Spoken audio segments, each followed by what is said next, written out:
giving you all love and light and shedding some light on Third Eye Atlas, which is leaving our solar system tomorrow. This is a major energetic seal. A lot of people have not really been talking about it, maybe one and two, since around October.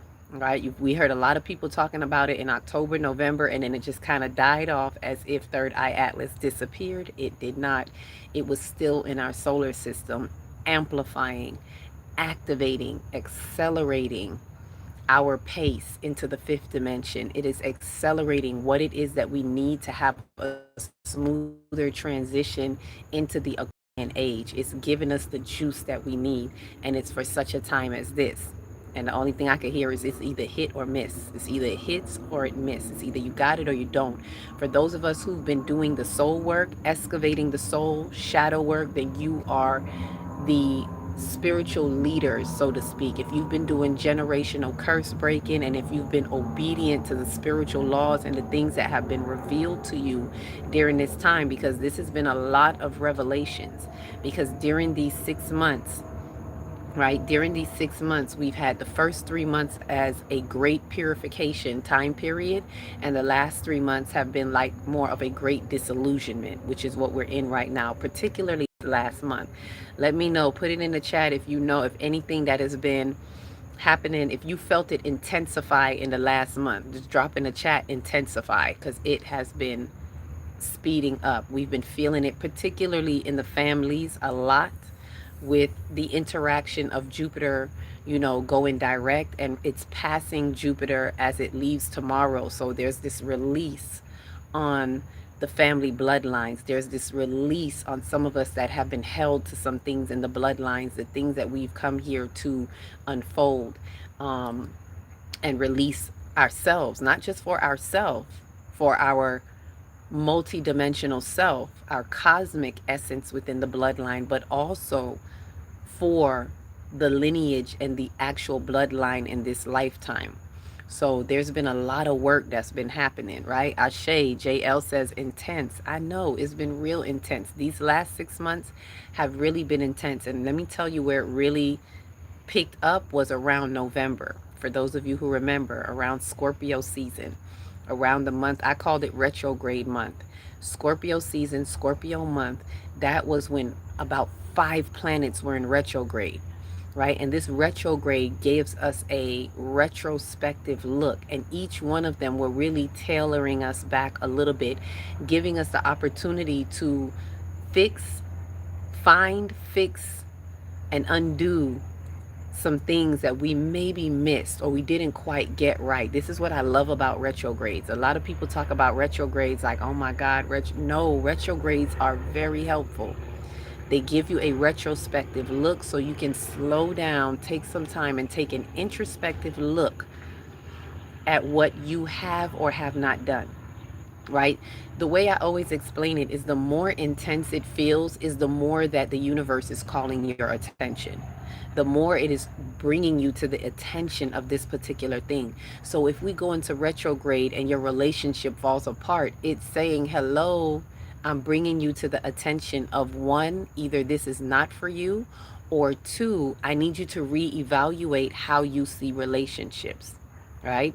If we go into a retrograde and you lose your job or finances, the flow of finances, it's saying one, this is not for you, or two, we need you to reevaluate how you value finances, how you see money.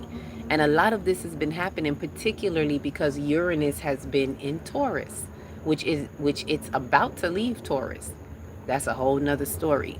But while Uranus has been in Taurus, right, it actually dipped out. And in this last retrograde, it took us back into Taurus to say, let me bring them back in case they didn't get it, right? Particularly around November, it was saying, hey, I need you to reevaluate how you see relationships. I need you to reevaluate how you see money. Maybe a particular relationship you felt like you had to keep face, save face, whatever it is, whether it's with a spouse, or a partnership spouse type relationship, or it could be with your children, it could be with your parents, it could be very familial.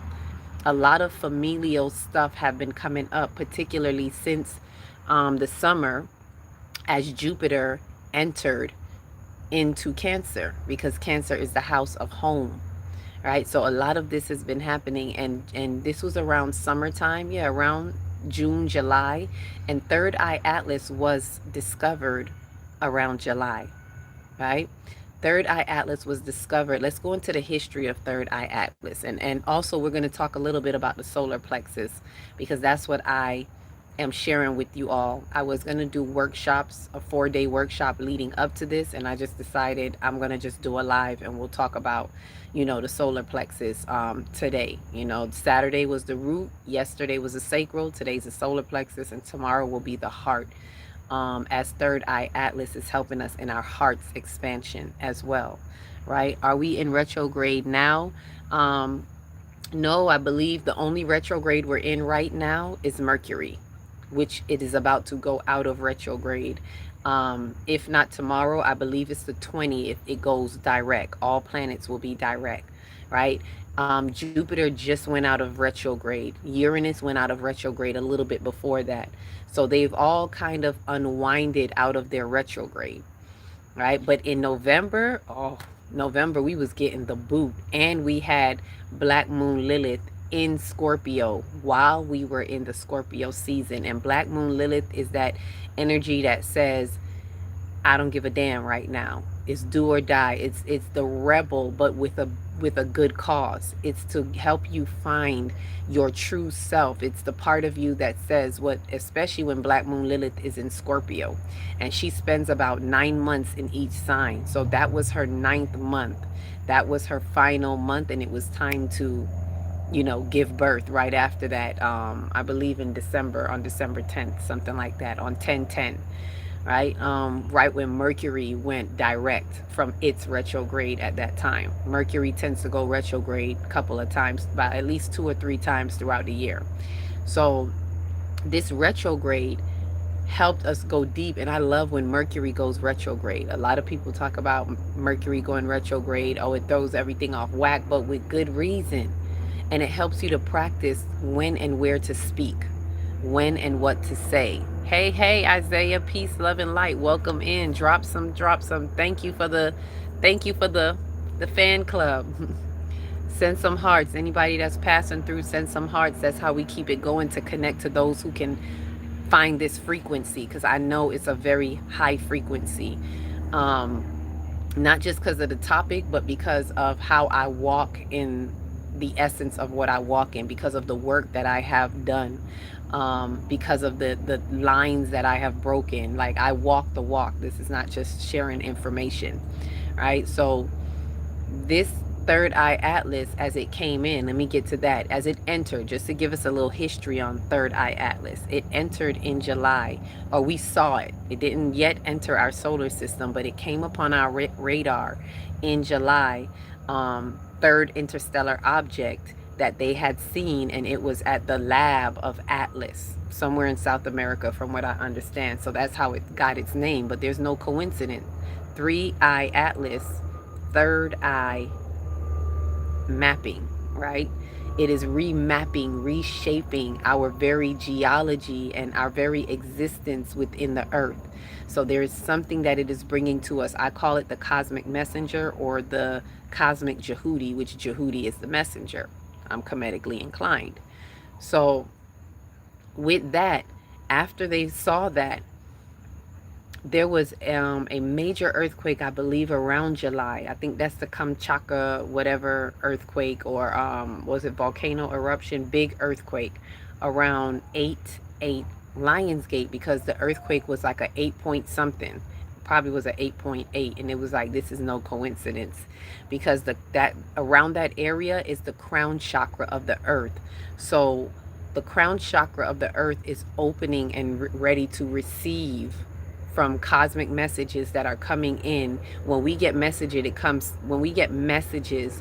comes through what? Our crown. When we're connected to the divine, the cosmic body, everything comes through our crown, Ashe. So as the messages are coming in through the earth, as the earth is getting hit with these light codes, it's coming in through the crown. And that was that waking up of the Sophia energy. And I did a whole thing about that for those who were rolling with us in the halls of Amenti. Ooh, peace, love, and light. Those who are rolling with us in the halls of Amenti. So that took place. Now let me bring you to past the eclipse, because what does it have to do with the ecliptic plane? Is everything, right? Helping, guiding us from Virgo into Pisces. And so after the eclipse time, around Virgo season, right after that, we started to see Third Eye Atlas, which was October 3rd, when it entered our solar system and it made close encounter with Mars first, right? Mars taking the initiative, our masculine energy, Mars representing the masculine energy. And then the next month later, it was a close encounter with Venus, feminine energy. So already it is highlighting what it is, how it is upgrading these celestial bodies, and it is harmonizing. It is helping us to harmonize, right? Ashe. And thank you for the hearts. And for the harmonizing, it is upgrading Mars from war to wisdom. Instead of it being war and aggression, it's wisdom and assertion. And for Venus, it's an upgrade into understanding. Instead of it just being superficial beauty, Venus usually represents beauty.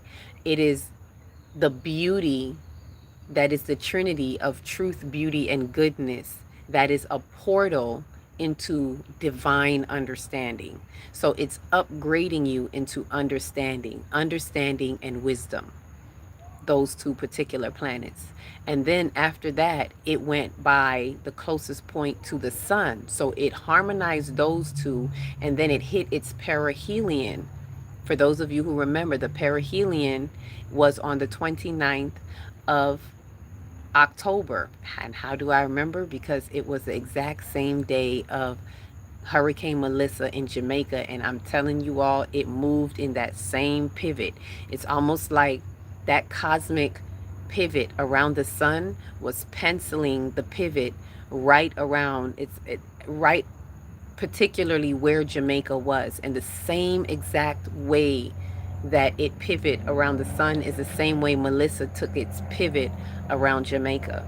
So there was a strong I want to say electromagnetic field. And they were even saying when that hurricane was coming, a lot of people were seeing all kinds of like different types of lightning, even though some people said they didn't see any. But I saw videos of so much electrical charge as it was coming in, because lightning is also part of the electromagnetic field. It's us seeing the electromagnetic charge, because whether we see it or not, electromagnetic charges are happening up and down, in and out, through us and earth all the time.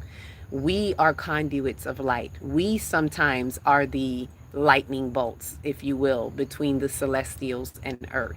So weather-wise, a lot of times when you see all of this, it is the active electromagnetic communication between the celestials through the atmosphere, stratosphere, ionosphere into the earth in and of itself. So that perihelion was highlighting something around that time that it made that pivot. And this was on the 29th of October.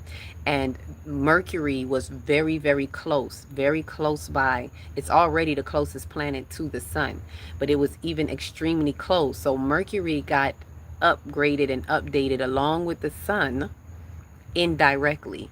If you look back to that date, you will see that when it passed the sun, it let off this huge blast of solar flares, or CMEs, however they call it, and it was blue. It was like a blue flash of light. Ashe. And so for those of you, if you look back at it, you'll see that there was, and what that was the communication between the two, because this is consciousness. The sun is consciousness. The sun is not just here to give us light. I'm sure some of you already know that, because if you found this high frequency channel right here, and I don't even have 1,000 views. It takes a high frequency to find this. So I'm sure those of you that are here, you already know that the sun is consciousness, right? And just as the sun is consciousness, and I'm seeing 9, so that's spiritual completion. So just as the sun is consciousness, so too is third eye atlas. And when they were trying to study it, they couldn't figure it out because it was letting off gases, and they thought it was a comet, but it's not a comet because it doesn't operate like a comet that shoots its tail from behind, but instead it was a forward moving tail. So the tail was in front of third eye atlas, and they could not understand it.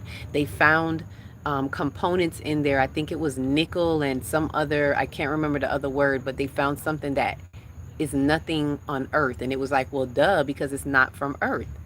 And the gases that it was letting off, they was trying to scare humanity, like, oh, we may have to shoot it down, you know, all kind of stuff. Ignorance. How the heck you gonna shoot down something that you don't know nothing about, right? And it's obviously operating in a higher frequency and higher intelligence than you, right? Ignorance. Anyhow, those of us who were tuned in, though, knew that this was cosmic consciousness, and we knew what was happening, that this comet slash, let's call it a light ship that was consciousness in and of itself, coming into our solar system to update our entire solar system. This is not to be taken lightly. This is something that is activating all of us. So you see the earth started reacting. If you notice, it was, especially when it came close to the earth, in December. So after it passed the perihelion, that was the 29th, then the 29th of October. And then, okay, so the sun was in between. The sun was in between Venus and Mars. It passed Mars first on the 3rd of October. Then there was the perihelion on the 29th of October. And then on the 3rd of November, it passed Venus. So in between the Mars and Venus, it passed by the sun. Obviously, there was information that needed to be exchanged between the sun. And it was updating, because the sun is always already getting light codes from the galactic center. The sun is our server, that as the light codes come in, it serves us accordingly, which right now it is serving us with 5th density light, because why? We are in the 5th dimension. Before that, it was serving us with 3rd density light and 4th density light. But now it has accelerated to 5th density light. So this is why some people have been having a hard time, because if you think of it like a computer, if you are a 3D processor, you're going to have a hard time with a 5D, a 5th dimension, let's say, I don't know what to call it in computer terms, but compatibility, right? You need a 5D modem in order to process if you are stuck at being a 3D processor, if you get what I mean. So for those who have not shaken the shadows of 3D, and you're still walking with the shadows of 3D, and you have not evolved to the 4th or 5th dimension, it is going to be more difficult to process the 5th density light. And that has been happening since we entered the 5th dimension in full gear, right? Since about, I want to say 2021 to 2022, right? There's no exact date for some people who ask, and it's like, when is the exact date? Greetings, welcome in. There's no exact date, right? Around 2020, I would say around 2020 is like the flick of the switch. Remember that song everybody was playing in 2020, that gimmick or whatever, when it was saying, I just hit the switch, click, click. That was playing a lot in 2020, and I did not take that lightly. I was like, yep, that's what's happening right now. They just hit the switch, click, click. And it was the end of the old world, because 2020 was really 2012. So it was the end of the old world, as the Mayans predicted, into the new world. 2020, 2012. We were supposed to get our 2020 vision. It was the year of the Great Awakening. So we entered into the Aquarian age in December of that year. I never forgot. That was the Great Conjunction. During the Great Conjunction, that was us entering into the Aquarian age, officially leaving the Piscean age. And some may have it somewhere around that time, but I know as I was being guided, it was with that Great Conjunction. And so the fifth dimension, as I've explained before, is something we had been, any of you who may have heard Dolores Cannon, she's been talking about the fifth dimension. We have been dawning, it has been dawning upon us within the last 100 years at a very slow pace, but it's speeded up, or it's sped up, speeded, it's sped up and it came to an accelerated pace around 2020. Ashe, right? You said, I remember that. You remember the Great Conjunction? I remember like getting so excited about this great conjunction, and I know I was getting different downloads about it, and I was like, there's something about this, and I was like, oh snap, we just entered the Aquarian age, because I remember that a lot of that was coming up. We're no longer in the Piscean age. The great comforter has come. You know, that's what Yeshua meant when he said, the great comforter, when I leave, the great comforter will come. That's the Aquarian age, the water bearer, the age of knowing. And so that means we're coming from the Piscean age, which is what he represented, his existence. Yeshua was ushering the Piscean age. That's why they're always talking about the fish. If you notice, he's always represented by fish. What did he do? Teach a man to fish. Everything was always about fish, because they were letting you know in that book that he brought about the age of the Pisces, the Piscean age, which is the age of believing. They were leaving the age of the ram, which was about following a leader. So that's why when you look at the real Old Testaments before Yeshua, they're talking about what? The Lord, the shepherd, the Lord is my shepherd, and things like that, because they were always used to a shepherd. The ram, age of the ram, is about that shepherding, right? And so they were leaving that age and entering into the Piscean age. And that's what Christ entered into, Piscean. And so he was saying there will be a comforter, there will be another one. And here it is. He was talking about ages, right? People out there looking for something else to come through the clouds. He's talking about ages. Everything that is in the upgrade of the universe has to do with cosmic incline, has to do with a cosmic design. And so the celestials have always been guiding us through this incline. There's no way around it. This is why I don't do astrology. This is not about horoscopes, right? This is about the cosmos and time. The origins of time are tethered to the cosmic design. So when we understand the cosmos, we learn how to navigate through time-space reality. And so this is an awakening. And when we move through certain cosmic major shifts, it is helping us to quantum leap. Like right now, Third Eye Atlas is helping us to quantum leap. I remember it and telling a friend, and they didn't get it and still don't get it. Ashe. Yeah, people are not going to get it. And this is why we have to find our soul tribes. And this is why I don't speak to people out there about this. I say what I got to say here, whether it's TikTok, YouTube, I say what I got to say. And whoever it's for, it's for. And lately in the last year, it's especially on YouTube, it's been getting smaller and smaller. And that's because I'm at another frequency. My frequency has shifted. So to find my channel, the frequency has to shift. So for many, they will fall off or fall out or whatever it is, because the frequency has shifted, right? And so Third Eye Atlas, like, I wish more people were talking about it in the way that it should be, because it is a major game changer in our ascension, in our planetary ascension right now. There's no way around it. This is not just about Mercury, like you may hear all kind of stuff. Mercury is going to conjunct tomorrow with the North Node, and that's true.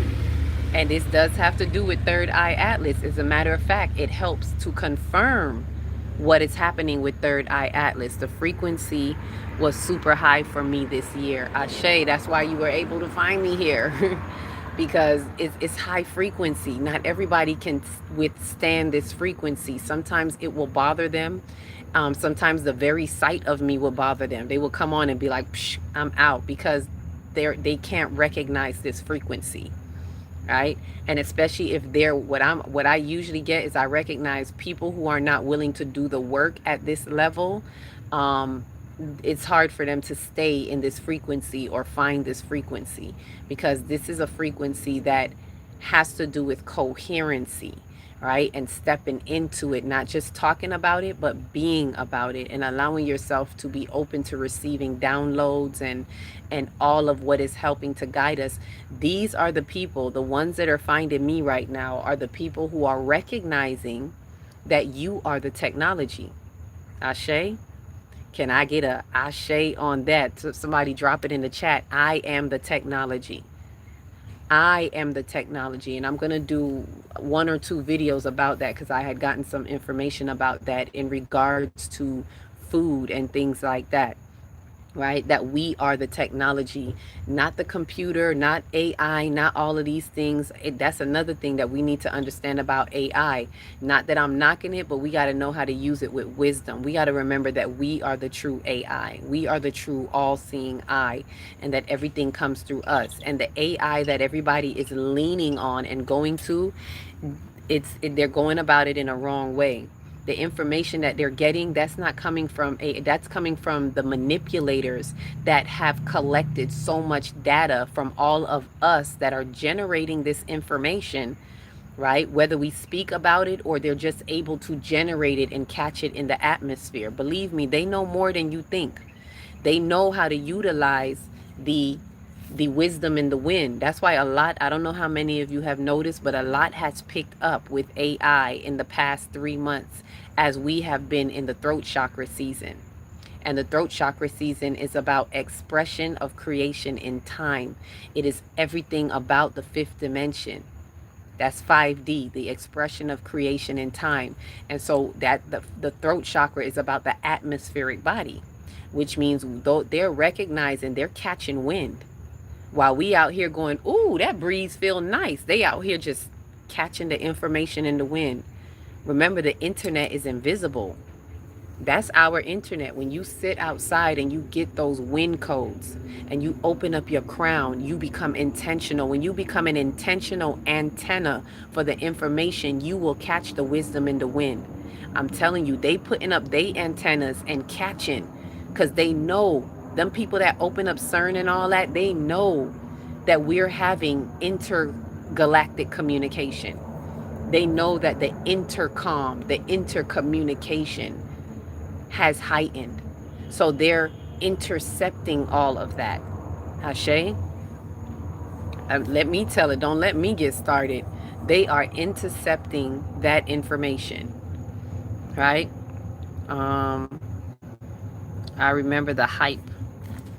See, now I gotta get my glasses. I gotta get my glasses. I am the technology. I know that's right. Put that in the chat. I am the technology. We gotta recognize that and stop looking for technology outside of us. The temples that were built were a replica of us, because our ancient ancestors recognized that they were the technology, and they built the temples designed to replicate, just like these people built the computers to replicate our intelligence. They built the temples as a replica to our technology, which is what? Our mind-body complex. They realized that they were the conduits of light, and they built temples to be what? Conduits of light, energy, and information. Ashe? Because it is synonymous. It's all just tools. Ashe, ashe to that. I remember the hype. I felt it in the, I felt it and continue to see that many are called and few are chosen, so to speak, which is true. Many are called, few are chosen. Those of us who are on the higher frequencies are the ones who are chosen. And like I always like to say, we're not chosen because somebody picked us out of the sky. You're chosen because you have chosen. Let me say that again. You're chosen because you have chosen. Because we answered the call. Everyone gets the call. But you have chosen to say yes, not just by your mouth, not by words of your mouth, but by your deeds, by your actions, by your alignments to your assignments. When you step into your assignment, whatever that may be for you, because it's different for everybody else. When you step into your purpose and what you came here for, into your soul's purpose, then you activate that. Then you are chosen because you have chosen. You decided to become one of the 144. The 144 is not a number, it's a frequency. You tapped into the 144 frequency. And what is the 144 frequency? It's a 9, spiritual completion every time. Ashe, tap in the chat if you know you 144. Where's my 144? 144. Then you can't lose when you're on purpose. That's right. Ashe to that. Thank you. When you're on purpose, you can't lose. And this is why I stay always listening to purpose. That's right. They'll go to 144. There's the 144 lighting up on the light grid. Ashe, ashe. Tap it on in. Where's my 144? Chosen of the chosen of the chosen few is what I like to call it, because we've been sifted out. Not everybody that's chosen continued on into the 144 ascendant frequency. Usually the 144 are the chosen of the chosen of the chosen few, because we had to be sifted out. Ever since 2022, I had been talking about that. Ever since the great, what do I call it? 5D independence. Yes, on 2/22/2022. That's 5D independence. And anyone who orders my calendars, you'll see it. It's on every calendar. 2/22, that's 5D independence. 2/28, that's 5D declaration. Because for those who answered the call at that time when I was getting the downloads, we came together and we started working the light grid. I didn't even know what a light grid was. I was just following the downloads that I was getting, writing, transcribing information that I had not heard of yet. Ashe. And it wasn't until I was speaking to someone else when they were like, I'm telling them what I'm doing with the group of people that answered the call, and they were like, you're working on the local light grid. And I was like, what the woo the how? And I was like, how he know? He read my notes? Because those were words that were coming down with that I was transcribing, that we're activating the light grid, that what we're doing is light grid activation. But I didn't know it was like local light grid work. I didn't know it was something, a thing that people were doing. I just thought it was stuff that was being passed down. And to this day, I still work the light grid. And what I do is I tell everyone, you're all working the light grid too. Because as it further got explained to me was that every time that you ascend in your soul, which is every time you transcend something, which is every time you have true accountability, because accountability is how you transcend. And then when you transcend, you ascend in your soul. And so every time you do that, you activate the light grid. You activate, there's a DNA activation as well. You activate your DNA, which is your spiritual blueprint, and you activate the light grid. Ashe? Let me see what it's saying. People think AI is going to take over. Exactly. That's why I was talking about it in that way, because a lot of people, like even me, I used to look at it like, I don't want no parts of AI. It took a while for me to kind of find the balance and say it's a part of technology. If we're moving into the Aquarian age, and Uranus rules Aquarius, and Uranus is about radical disruption, it's also about technology, it's about the future. So it is supposed to be a part of what we use. Our galactic family, if you want to call it that, our starseed families, they use AI, but not in the way that we think. It's not our form of AI, but believe and know that they operate through a certain high frequency technology. So there's nothing wrong with technology, but it's how we use it. And what's happening with AI is people are getting confused because they're relying on it in a way where, because we're at a time and space where we're seeking truth. Like with the great, think about it. If we're going through the great purification and the great disillusionment, as things are dissolving right before our eyes, we are looking for the answers right away. As human beings, we're like, okay, well, what's the truth? Okay, I get it that this lie fell down, but now we're seeking truth. And so we have to have patience, and this is why we got to go into the earth. If the earth is being cosmically injected with third eye atlas and just with the light codes from the cosmic center, from the galactic center, from the sun, the answers are within the earth. The universe, the trees, 2D consciousness has the answers. Right? So when we ground, especially barefoot, we're communicating and we're extracting the codes through the earth. So we have to have patience and understand that that communication happens between us, not just in the earth, but also through the wisdom in the wind, when we realize that we are the receptors of this information. So we have to trust, even though we don't have a paper or facts or a book right in front of us, we have to trust that when this information falls away, the disillusionment happens and we realize there's lies. Rather than desperately grasping for some truth, we have to have patience and sit within the earth and allow ourselves to unlock the codes within us as we tap into these frequencies, and the truth will come raining down into our crown. Ashe. AI will be, put this on, AI will be like child's play compared to what we will do in the future. Ashe. You know it. It's gonna be, it's like child's play right now to our galactic family. Our mother nature has the answers. Now I understand why we are the technology. Ashe, Kate. That's why. And as you say that, as soon as you said mother nature, I heard the Medu Netter. That's what the Medu Netter is.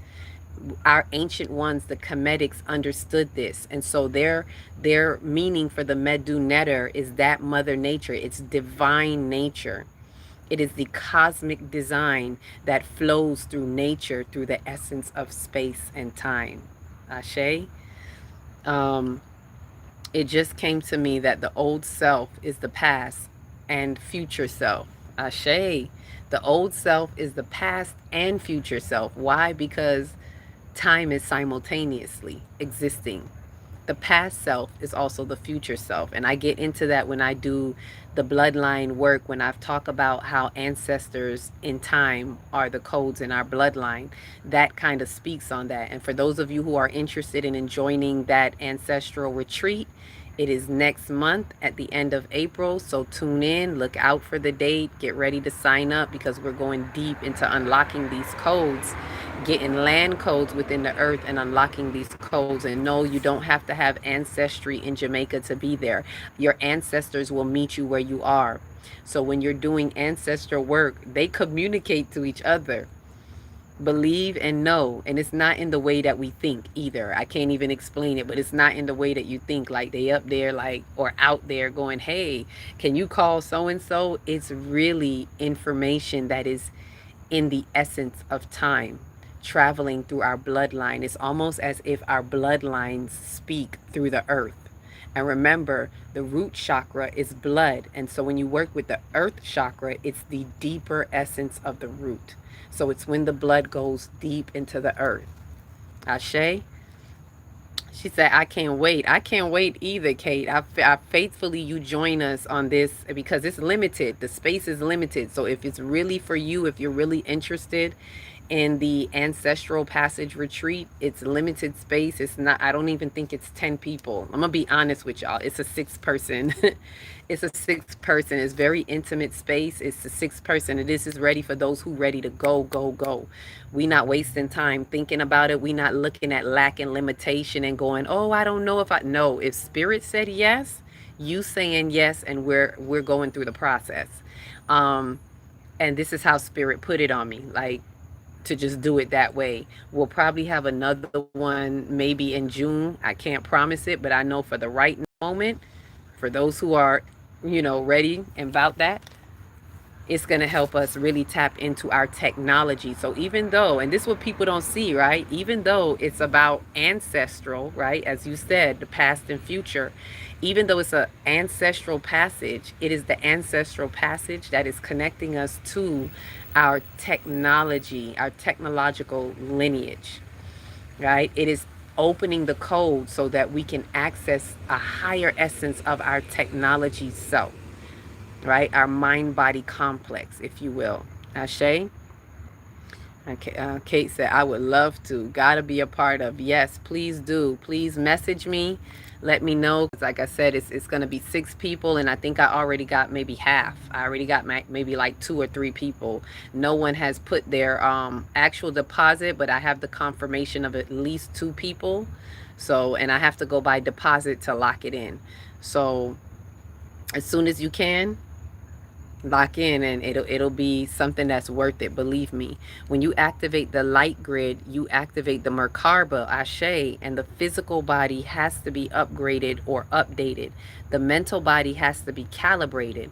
The emotional field has to be unperverted. Ooh, I like that word. It does have to be unperverted and untwisted. And this is why these bodies that you're mentioning, the mental body, emotional body, and the physical body, are all the lower chakras. And this is why I'm working with the root, the sacral, the solar plexus today, and tomorrow the heart, bringing us into the heart, from the root into the heart. And that brings me back to Third Eye Atlas. I know we kind of strayed there, but that brings me back to Third Eye Atlas. Okay, Kate said, I message you. Thank you. I'll look out for that, Kate, when I get off of this. Make sure that I respond back to you. And I'll send you my email for any further information as well. You're going to love it, believe me. So the emotional body, the physical body has to be upgraded, which is what's happening with all of us right now. And I mean physical, not just this physical, but your life, world, and affairs represent your physical body. Your job, your relationships, all of that, that is the physical body. Anything that is tangible and manifested, that is the physical body, and that is the root chakra. And that is being updated and upgraded so we can remove the blocks of the root, which are fears, lack, and limitation. The number one block of the root is fear. That's why they like to keep us in fear with news and all of these things, right? And then the emotional body, the emotional field has to be unperverted, right? Because the emotional body is the sacral energy in motion, and that is sensation. Sensations bring information. That's how we get information. So for us to be receptors to the wind, we have to feel, right? When we ground in the earth to get information, that's the field of information, and it has to be unperverted, which means we have to filter out our feelings. And this is why it is important that as you're doing your soul work, this is why it is important to remove any unhealed wounds. Search for them, right? Don't just say, I don't got no wounds. We need to search. Do a thorough comb, sweep, search your mental, emotional body, right? And make sure you check, because wherever there's any wounds, there's the demons laying around, because that's all demons are. They're unhealed wounds. And that is the entrance point for parasitic energy. And that's how you get parasites in your body. Parasites don't just come because you ate something bad, but that's part of it. Parasites come because everything starts in the mind first, right? Before anything physically shows up in the body, it comes through the mind, right? Anything physical has to come through spirit. And what is spirit? It is the invisible. So that parasitic energy, that opposition, that enters through our wounds and becomes the demons of doom. And that is how we become demonically entangled with the parasitic entanglement. This is why we have to constantly detox. This is why every time we're in the winter season, it is a time to detoxify. It is a time to really prepare to cleanse the self. It is the purpose of the winter solstice, right, which is around the 21st, is when the sun dies. It is about an ego death experience, not the literal death of the sun, an ego death, so that we can detox our identity body, which is the solar plexus, or the mental body, which brings me to what was said here. The mental body has to be calibrated, right? What's really happening is the mental and the emotional body is being calibrated right now. The whole nervous system is being calibrated, and the nervous system is what? Our receptors of feelings. Anytime you get a hurt feeling, it does what? It rattles your nerves. If you even touch something and it's too hot, how do you know it's hot? Through your nerves. If you touch something too cold, how do you know it's cold? Through your nerves. Your nerves tell what is what. Your nerve sends the messages into your spine, back into your CPU, your central processing unit, your brain, which is the engine, or what I like to call the mechanics of the mind, right? The brain is not the mind, but the brain is the mechanics of the mind. The mind is inclusive of heart and brain. The mind is inclusive of the soul. The entire mind is your soul's consciousness. Ashe? And that is a threefold. Let me see what we're saying here. Tough man rich. Thank you for flowing through. Digestion is not just the stomach. That's right. It's not. There's a whole assimilation process that has to do with your solar plexus. I'm glad you brought that up.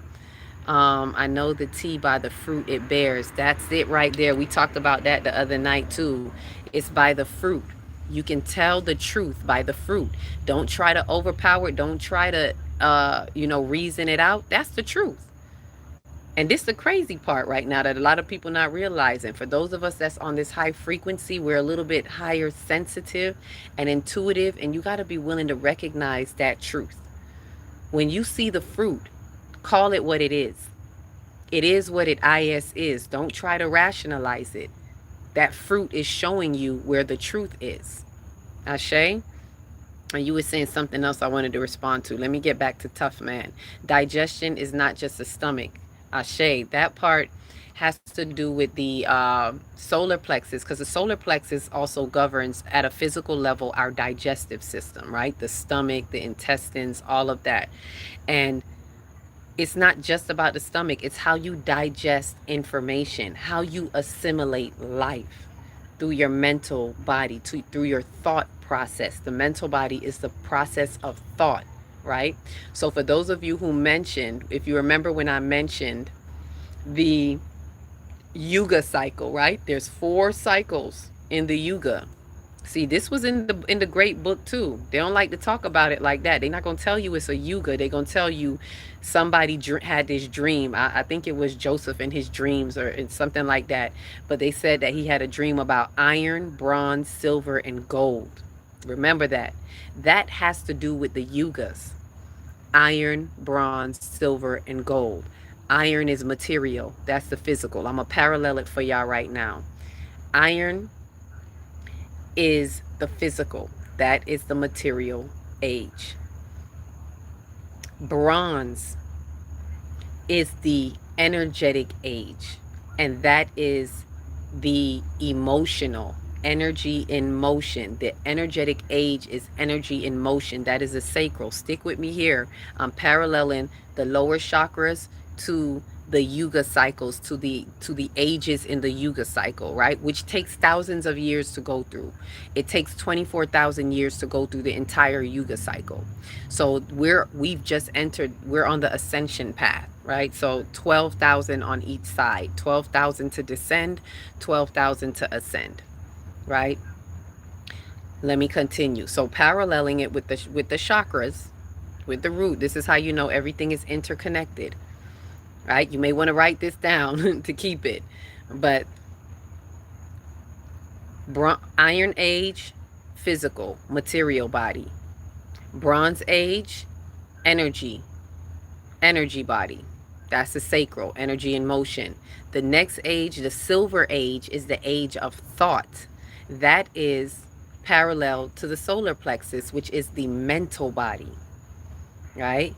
And then the Golden Age is the age of spirit, and that is parallel to the heart chakra, which is the spiritual body. It is the highest point of the lower chakras. So from the root to the heart is the highest point, because the heart is the bridge between the upper chakras and the lower chakras. It's the lowest point of the upper chakras, and it's the highest point of the lower chakras. So a lot of times I would call the heart the energetic body, but this energy means spirit, not energy as in the energetic age. That means energy in motion, which is more like the sacral. Faithfully, you get what I'm saying. Ashe? So that's how you parallel, and this is why I've been guided to go through, as I'm leading up to Third Eye Atlas tomorrow, I've been guided to go through these lower chakras, and I've done a workshop with each one ever since Third Eye Atlas was highlighted to me around October. And in October we did the root chakra, and it was showing me to do one each month. In November, in Scorpio month, I was supposed to do the sacral chakra, but it ended up getting put off, and that's because of all of everything that was going on, and I knew universe understood. It was just something I couldn't really work on at that moment. And that was the retrograde month, so a lot of ish was happening. And I was like, I know we need to do this sacral workshop because it is the emotional body that's getting hit right now, and we really need help to calibrate um the nervous system.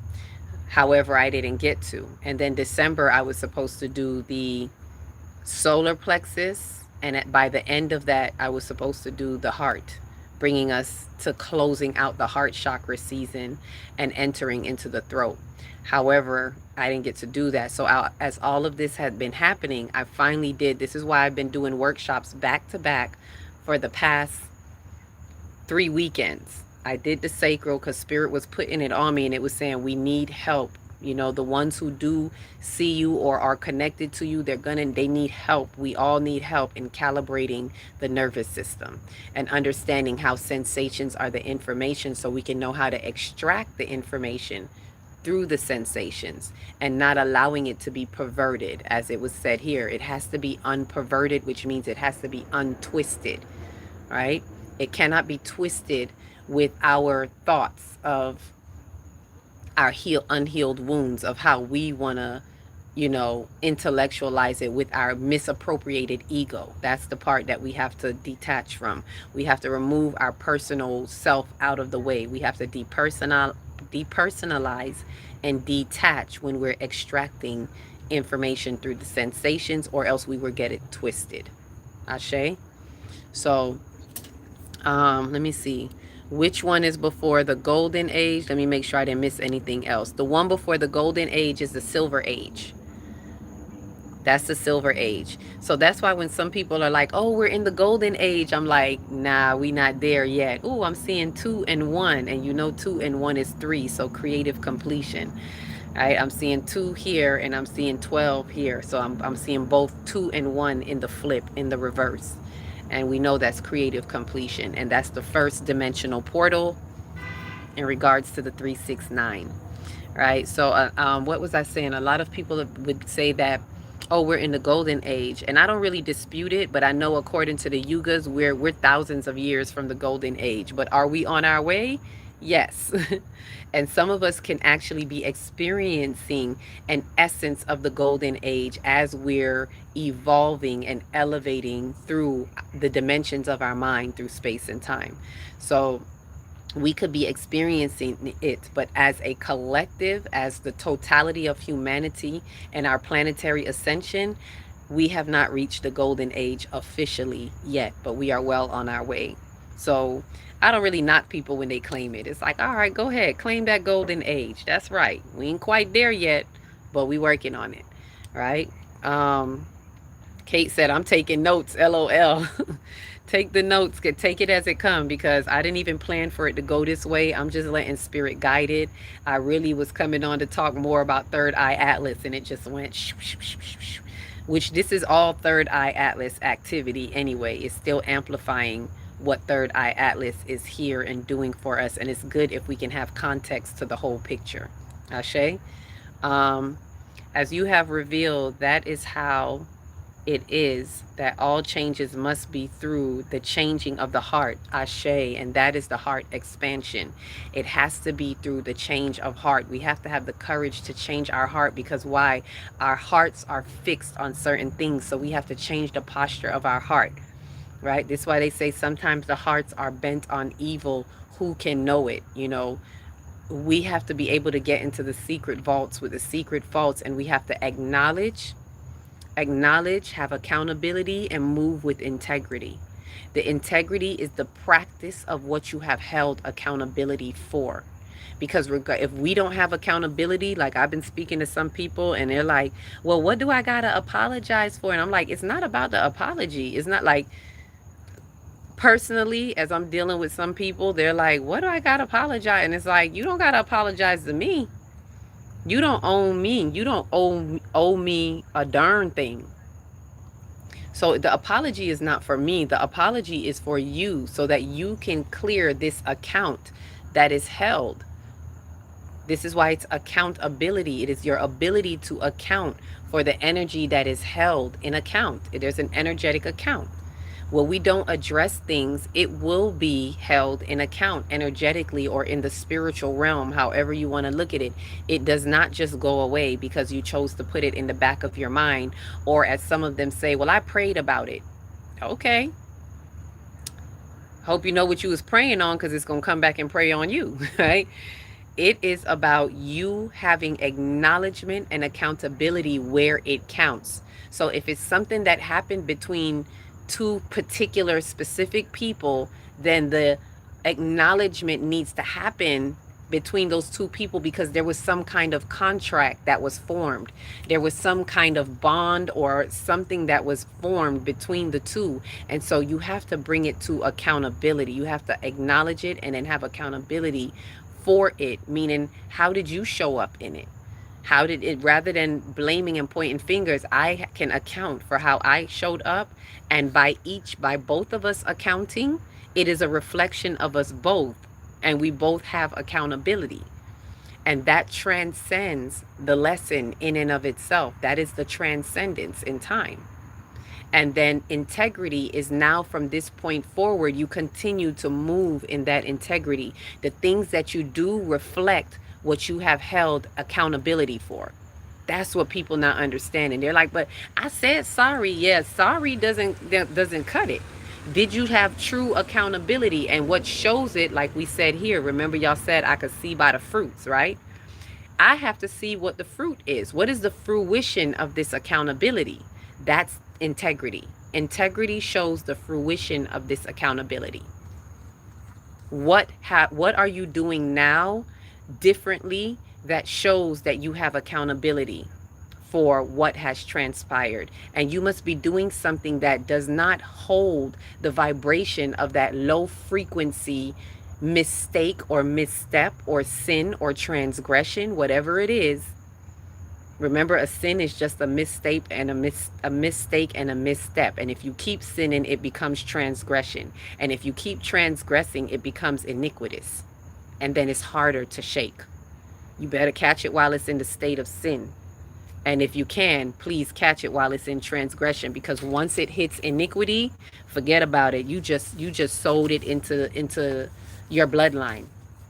And now the child that's going to be born is going to be born in an iniquitous state. And so forth and so forth. Ashe? Let me see if there's any more. Oh, I missed some more. Oh, my apologies, y'all.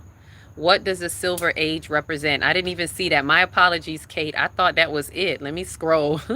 What does the Silver Age represent? The Silver Age is blah, blah, blah, blah, thought. It's thought, and it's paralleled with the solar plexus, which is the mental body, right? Because the sun is moving around a point. Ashe, you know it. The sun is moving. We're moving around the sun, and the sun is moving as well. There's like this spiral type. It's always something moving in some type of spiral. It's never a perfect circle. It's a spiral. And we're a part of that spiral. And even as we move through the dimensions of our mind, we move in a spiral. We do a 360. We make a full 360 and loop up. Spiral. 360, loop up. And that's if we're learning the lesson. If not, you get caught in a karmic loop.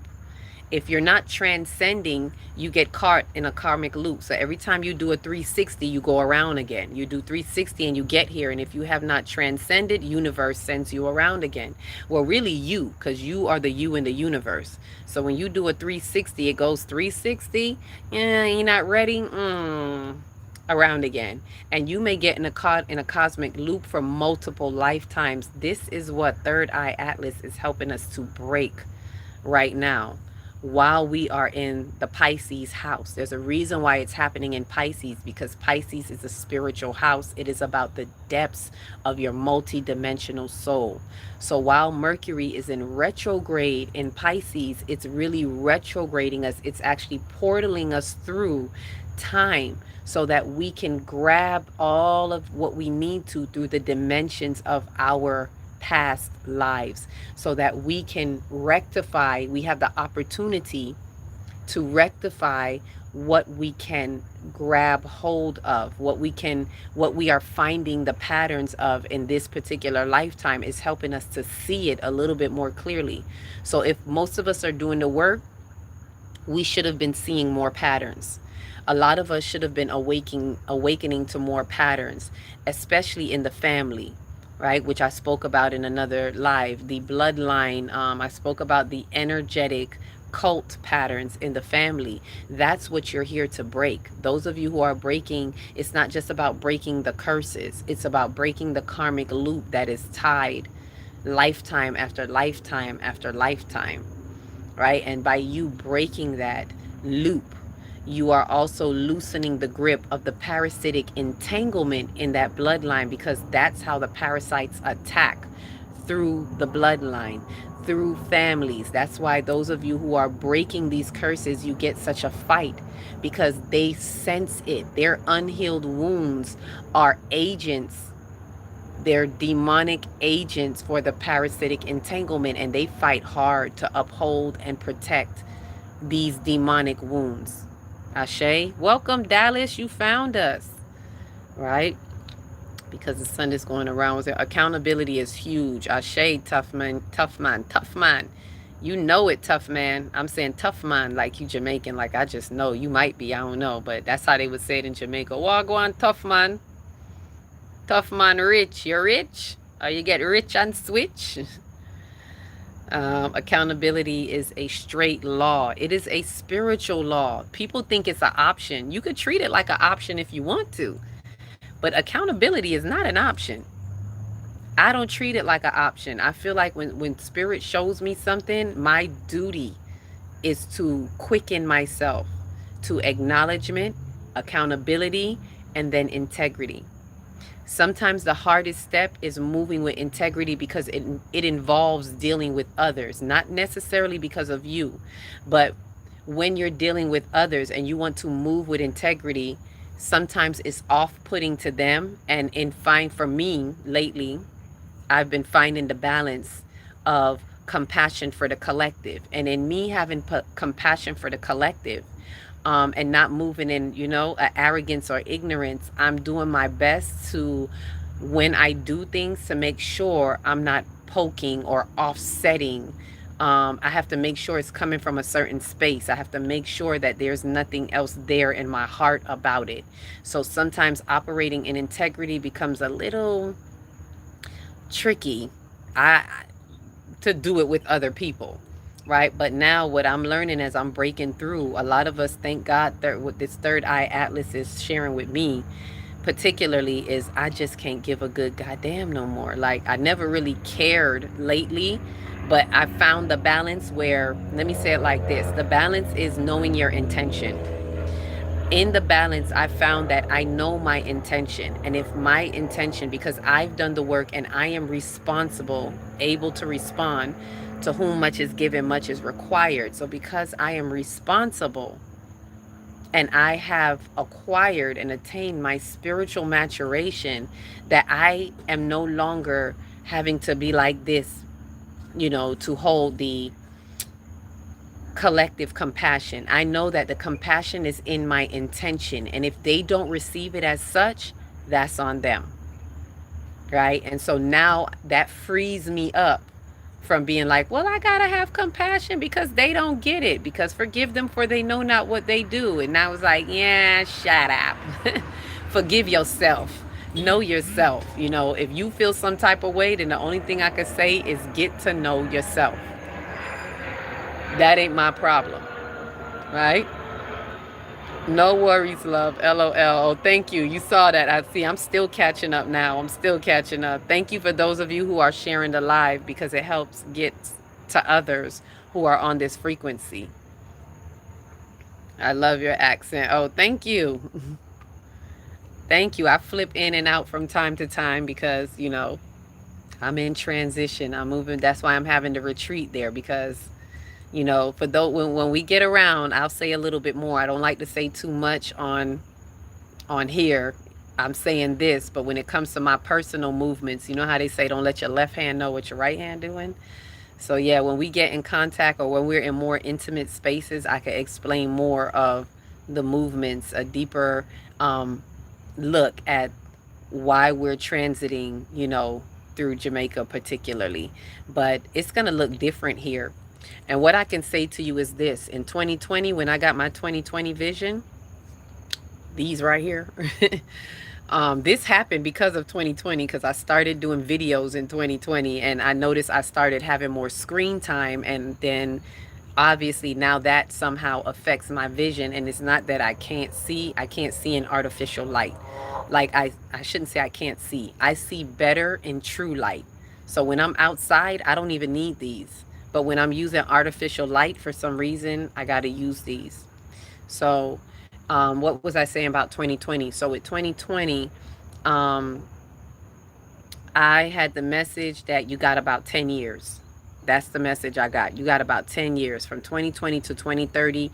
Things are going to be looking very different. So um, it was shown to me that you got about 5 years to wean yourself off of some things, to start to change your mindset and all of that, because things don't happen overnight.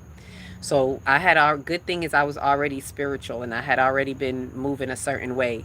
So by 2025, I started to make the first moves. It was like, start preparing yourself. You got about 5 more years. And so right now we got 4 more years. So 2030, things are going to be looking a hell of a lot different. And so I've been guided that it's time for the exodus, whatever that may look like to you all. But you do have to prepare for it. Right, Ashe, let me get back into Third Eye Atlas. Can GMO foods be high frequency? It sounds like a foolish question, and I'm exposed for it. No question is foolish. GMO foods, high frequency, not. Because those GMOs are, isn't that similar to biochemical engineered foods? It's all engineered. If it's engineered, if it's processed, then it's not high frequency. The high frequency foods are alkaline foods. The high frequency foods are fruits and vegetables, preferably grown by you, because even now they are compromising the fruits and vegetables through the food stores. Organic doesn't mean organic, so don't fall for that either. It's organic because they've pumped organic chemicals into it so that they can call it organic. It's not organically grown the way we think. So this is why in transition we have to be looking for land. We have to be looking for being able to grow our own foods and know where you can get certain foods from. And I'm not saying you got to go completely vegan, vegetarian, or whatever. I'm simply highlighting to you, if that's what you're looking for high frequency foods, it's the foods that get the light codes, like these fruits and vegetables, because these are what they call first trophic level foods that get direct light codes from the sun. So you're eating those light codes. Ashe. And sitting in the sun helps as well. If you sit in the sun, just give yourself some sun time, and you will appropriate the sun, just like the leaves do. Don't let them fool you and tell you just animal cells. We operate like the plants, just like they take in light, through the chlorophyll process, however they call it. We take in light and it activates our DNA as well. That's what I call melanin activation, because it comes through the melanin. Somehow it activates the melanin, right? Whether you're white or black, everybody got some levels of melanin. It's just so happened that we got more, we got more levels of it. Have to go. Enjoyed and thank you. You're welcome. Thank you, JL. I was calling you JL and it's JJ Laughs. Dynamite. JJ, right? JJ Laughs. Thank you for coming through and sharing some light. Look forward to seeing you all again. I'm going to have to do a lot of work. Could you please expand on the Exodus? Ashe. Yes, we need the sun. The Exodus is having an exit plan. Like for me, the exodus is leaving this particular plantation, this particular corporation, because it's going to look very different, and they're going to have it in a way where they're going to force people to do things, but people are not going to know they're being forced. They're going to think that they're doing it off of their own will, but the way policies and things are going to change, you're going to be forced to be living a certain type of way, and it's not going to look like that right away, but you're definitely going to start seeing more of it by 2020. So the exodus, as I say, is more like planning where you're going to be. Some people have already been leaving.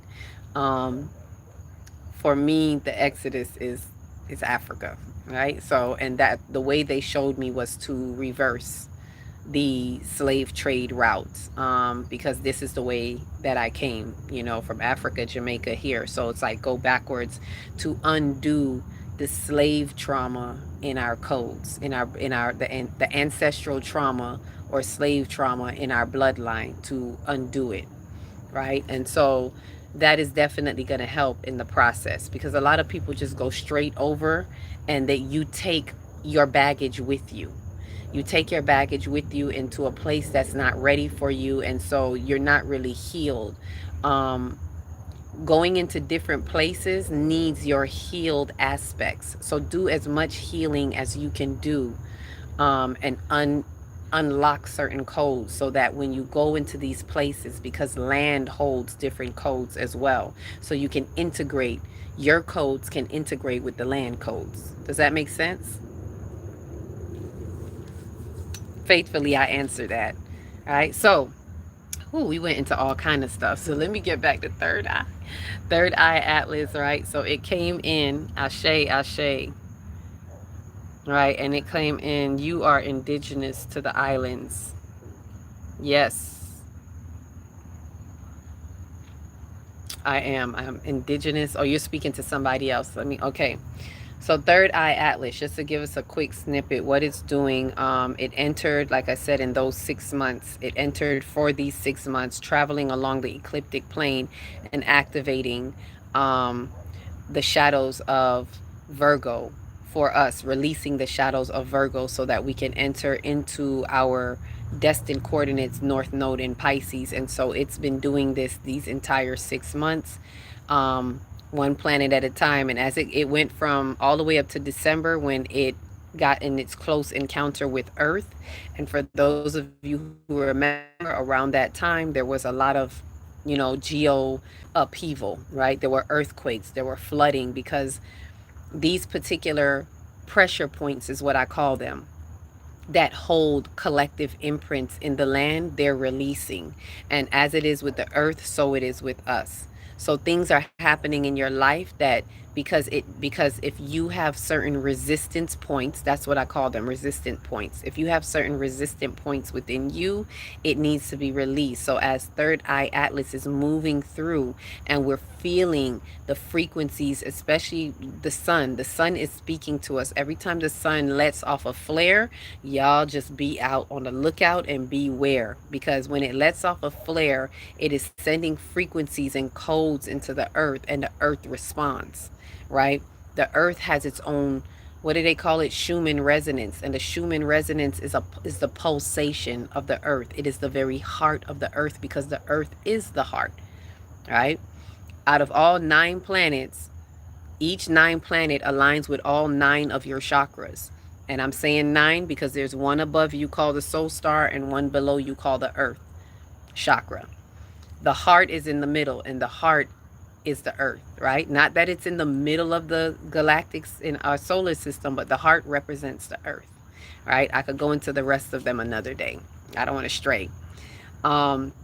So it's activating these points, and every time it's sending codes into the crown chakra of the earth, which is why y'all see so much activity happening around the ring of fire. There's things happening along the ring of fire, because especially the northern part of the ring of fire is closer to the crown chakra of the earth. So a lot of energy and everything is coming into that crown chakra, and that's what the earth is responding to, right? So as it's responding, here comes the volcanoes and the earthquakes, because these are pressure points in the earth, and it's almost like it's sending out shock waves throughout the earth. And so there's going to be probably a major one coming up real soon. You may see, I kept saying like doomsday, like, and the doomsday fish washed up on the shore too. So it may be, I'm saying the 20th. Don't call it exact because things are estimated, but somewhere within the next month or two, we're going to see like something major, right? In regards specifically coming out of that ring of fire. Like there's a major earthquake under those Pacific waters that's like getting ready to unleash and release. Um, and so, yes, thank you. Appreciate your wisdom, sister. You're a true leader. Ashe, thank you so much.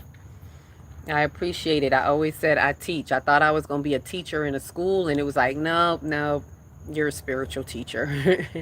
So whatever information I get, I always like to just share it with you all. Right? There has been a lot of solar flare this year. Exactly. And see, that is because if you notice, follow Third Eye Atlas. If you notice, once Third Eye Atlas came into our solar system, there was a lot of solar activity, a lot of solar flares.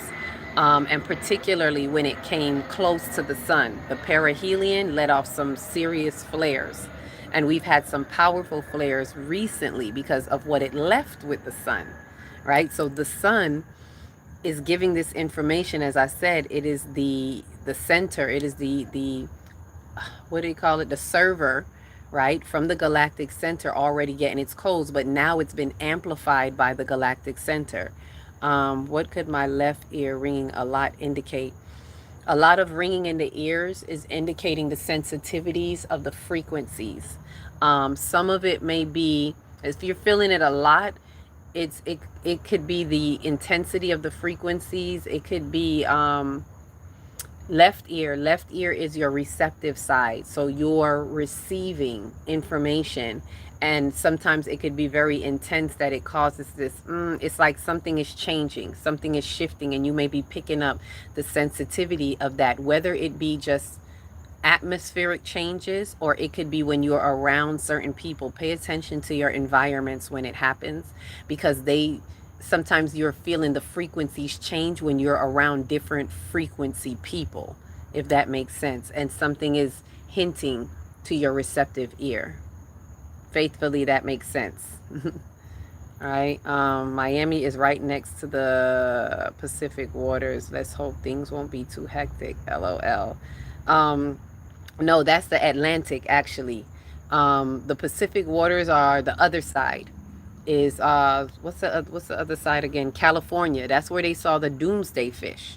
The doomsday fish are fish that are way down in the deep, in the abyss, and they only come up. They call them doomsday fish because when they come to the surface, they die. They don't live long.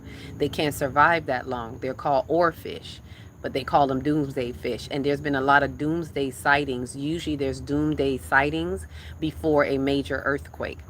So usually there's a window of about maybe 2 to 3 months, as they said about these doomsday fish, and that would make sense with what's happening right now.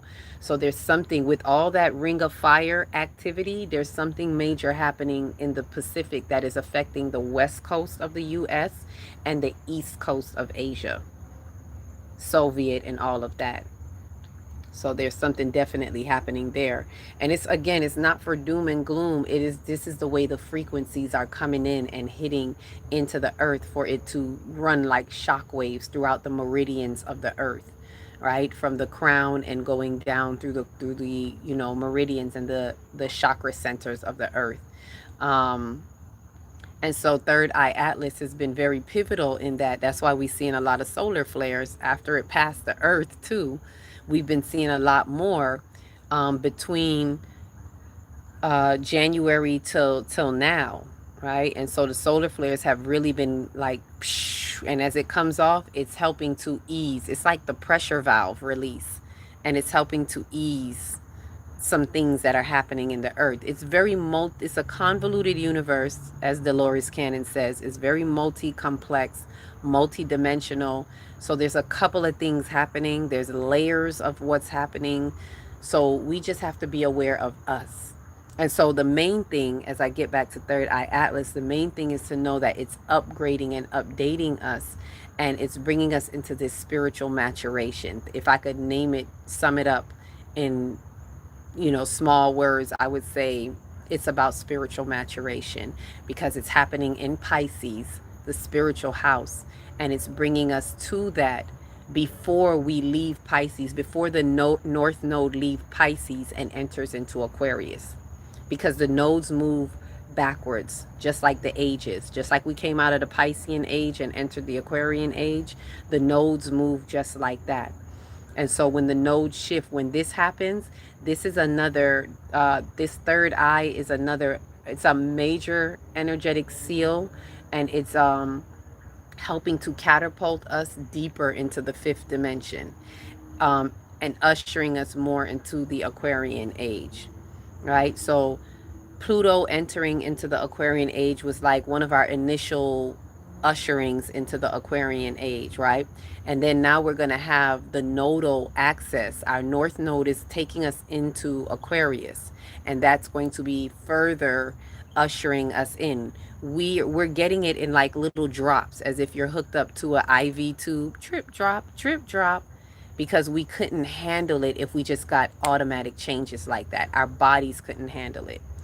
Our minds, our mind body complex couldn't handle it. So we get things in doses and steps and layers. So this is a major shift in layer. This is helping us, and there's a reason why the cosmos well orchestrated this design. And for what I see, it's to catch the ecliptic plane of Virgo into Pisces, is to catch that particularly because it wants to help us. This particular one is going to help us deeper into the Aquarian age, you know, true humanitarianism, when we understand how to remove false sense of service, and we remove the shadows of wanting to know every little detail. When we release the hold on that, and we just trust one mind consciousness, and we just trust the spiritual nature of life, that is spiritual maturation. So it's trying to catch us, not trying to, because it did.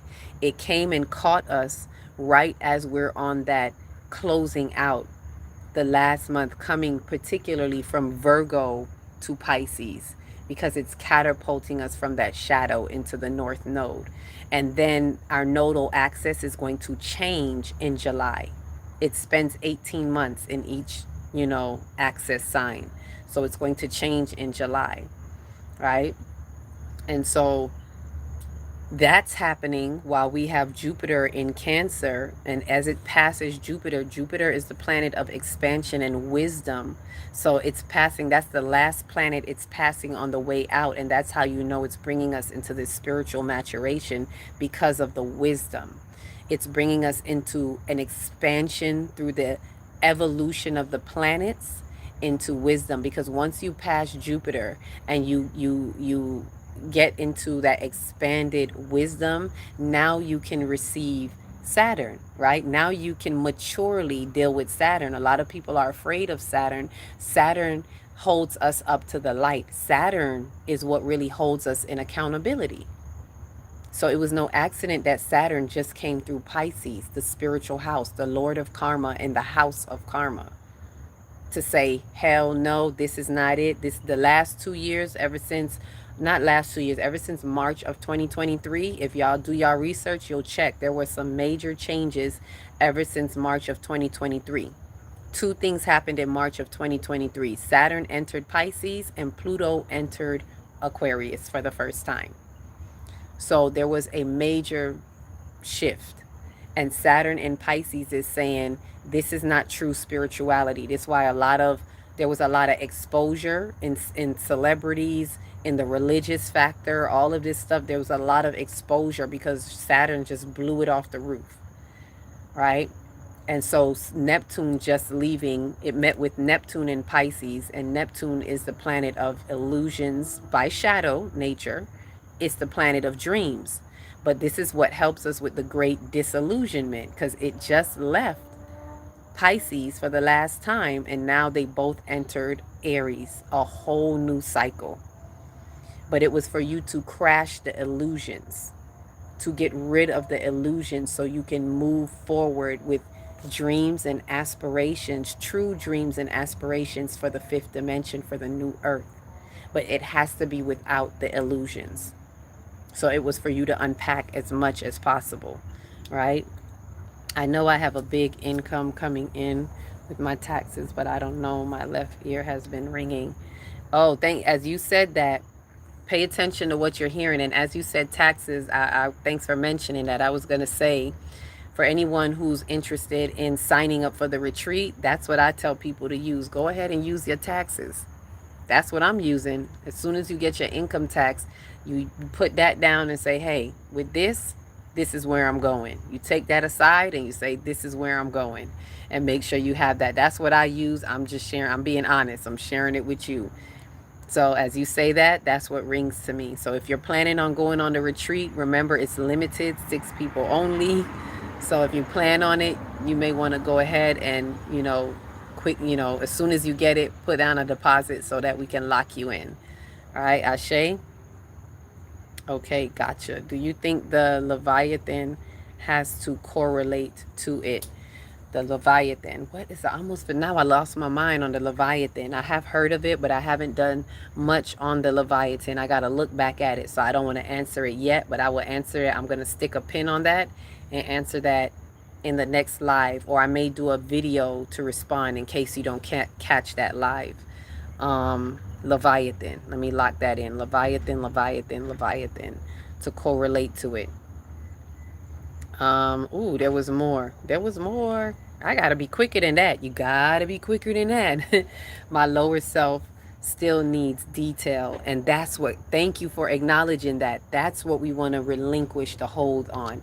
That's the shadow of Virgo. We want to let that go. It still wants to hold on to the detail. A lot happened during that time as well. Yes, I know, like I said, a lot. If you look back at it, you'll see a lot has happened from March of 2023 while Saturn entered into Pisces. And it was time to say, hey, accountability. It's accountability. And even a lot more happened. Was it the 2024? I believe it was the summer of 2024. The summer of 2024, there was this window, and I called it the window of accountability. And it had to do with something to do with having 2 full moons in Capricorn. There were 2 Capricorn full moons from what I remembered, and it was in some type of alignment with Saturn, because Saturn rules Capricorn. And that was a window of accountability. So things were happening that month. I remember having a workshop around that month, and I was telling them that things were happening for you to have accountability. So look out for what that is. Now is not the time to be like, I don't know, because ignorance is no excuse. Ashe? A lot happened. You must be a sidereal Gemini. I don't really do sidereal, but I may need to check that out, because I'm an air sign. I'm a Libra sun. But when you really do your natal chart, you'll realize you're not just your sun sign. I'm more of a Virgo than I am a Libra, because I have a huge stellium in Virgo. I got a lot going on in Virgo. Virgo. And I have a lot of Virgo tendencies. So for me, this particular South Node is working tightly with me. When you know where your personal North Node, South Nodes are, and mine's has to do with Virgo and Pisces, just on the flip. So it's working tightly with me. For those of you who have placements in Virgo, placements in Pisces, this nodal axis is working tightly with you, especially if you have a stellium in those areas. But I'd have to look more into the sidereal. Am I saying it right? Sidereal. Cancer and Scorpio for me. Oh, you got a stellium in Cancer. I got stelliums in Scorpio too. Yep. I'm Virgo, stellium, and the next stellium is Scorpio. Ashe. So when you know your natal chart, and I do that too, just to let you know, I do natal chart reading. So if anybody needs a one-on-one natal chart reading, you can reach out to me as well. So we can go through your natal chart, and I don't tell you, I kind of take you through it so that you can understand how to read it for yourself. And every solar return or birthday is an opportunity for you to revisit your nativity scene, which is what I call the natal chart. That's your nativity scene.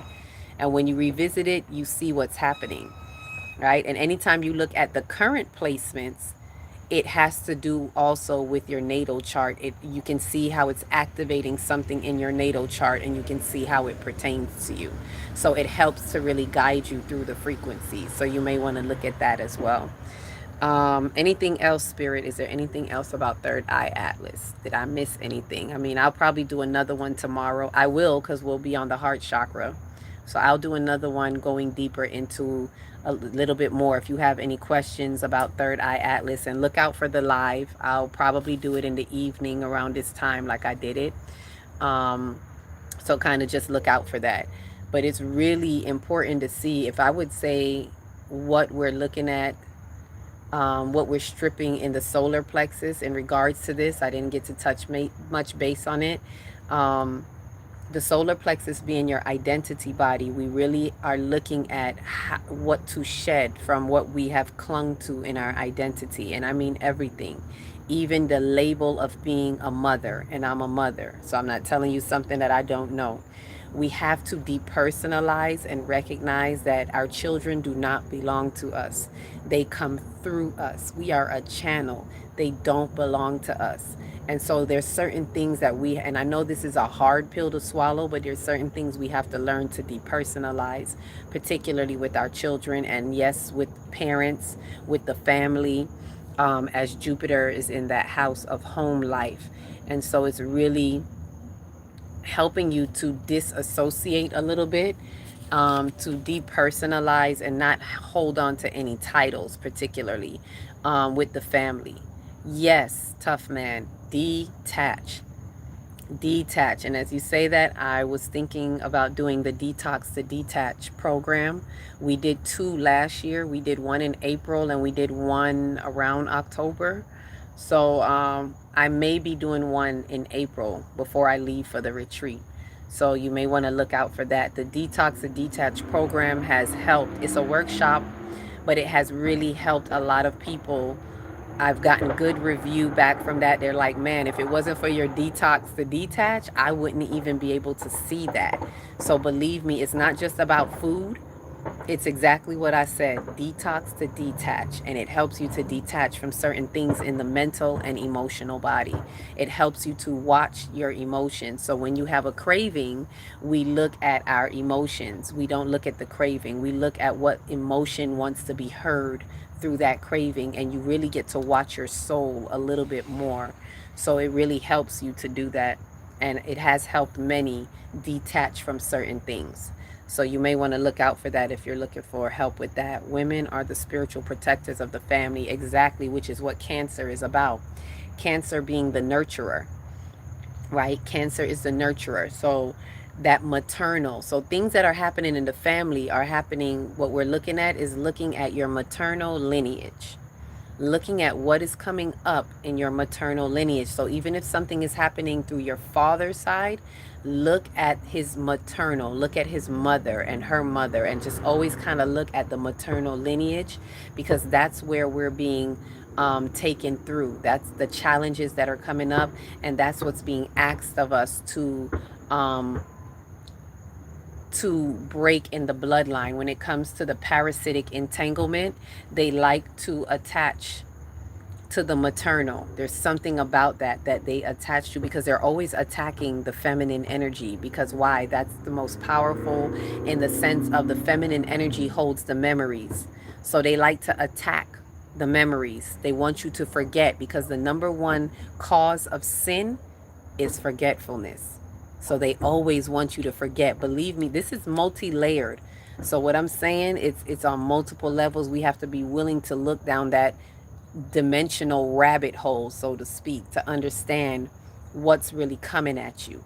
And there are things coming at you that we really got to be aware of. One of the things I want to share with you is be mindful of parties and things that you go to. And I'm not saying you can't have fun, but what was being revealed to me particularly lately is that parties, and I mean birthday parties, you know, weddings, this and that, they are stage shows for demonic initiations within the family. Right now, they're desperately scrambling for an identity. So as I'm speaking about the solar plexus, they're desperately scrambling for an identity. And as you, those of you who are breaking karmic loops and generational curse breakers, you're under attack.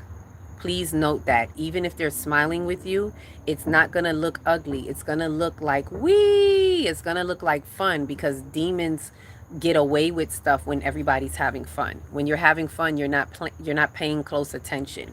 You're not feeling the threat unless you're a very high sensitive intuitive person, and someone may say hi to you with a smile, but it feels icky. And you may be wondering, why did that feel icky? And that's because it was an attack. That wasn't a smile. That wasn't a hello. That was a spiritual attack. And so you must be aware the bloodline is under attack. They're attacking those maternal lineages. They're attacking the memories. And they don't like you doing what you're doing, because when you break something, you open the flow for the remembering, never the forgetting. So I say that to you to be mindful of in your identity body. Do not be attached to your family. Your family are your co-workers in this lifetime. And I'm not saying that to be mean. I'm saying that so that you can have a perspective of how to detach. Love them, but know that the same one that is smiling with you could very much well be attacking you unconsciously, because they're being used. Your loved ones are being used by entities that hate you. I have to keep saying that because that's a lot of what's happening right now. Your loved ones are being used by entities that hate you. Keep that in mind. Don't take it personal. Your loved one does not hate you, but they are susceptible to this.